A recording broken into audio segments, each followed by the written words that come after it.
छाबड़िया है। मैं मेंबर हूँ national commission for minorities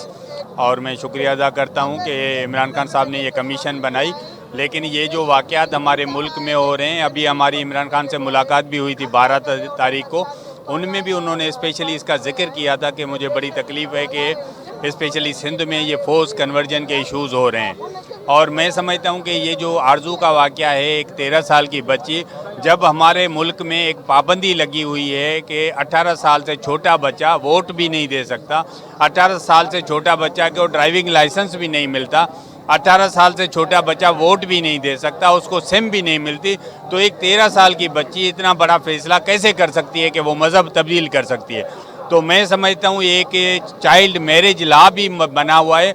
Sindh में, जिसमें ये लिखा गया है कि 18 साल से कोई भी छोटी बच्ची शादी नहीं कर सकती। तो मैं समझता हूँ ये उस कानून की खिलाफ वर्जी है और हम इसमें चीफ जस्टिस साहब के पास भी जाने वाले हैं, तमाम जो अक़लियती वकीलों को भी मिला के, कि ये कैसा कानून है जिसका अक़लियतों को कोई तहफ़्फ़ुज़ नहीं मिलता और लॉ भी मौजूद है सिंध में, लेकिन 13 साल की बच्ची को उठाया जाता है और पुलिस उसको वापस नहीं करवाती। अगर जज के पास वो जाती है, जज उसको लड़के को दे देता है। तो हम हुकूमत से मुतालबा करते हैं कि एक तो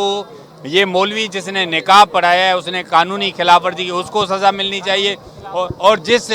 लड़के ने 44 साल लड़के ने 13 साल की बच्ची को उठाया है, उसको कानूनी तौर पर सज़ा होना चाहिए। और मुस्तक़बिल में पूरे सिंध और पूरे पाकिस्तान में जो भी ऐसा वाक़या उसमें अक़लियतों को बिल्कुल तहफ़्फ़ुज़ मिलना चाहिए। और मैं कमीशन में हूँ, हमारी आने वाली meeting 10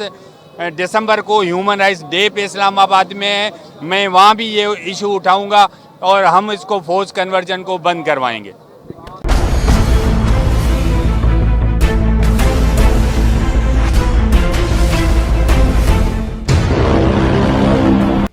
Do not forget to like the video, subscribe PTL TV and press the bell icon to receive notifications.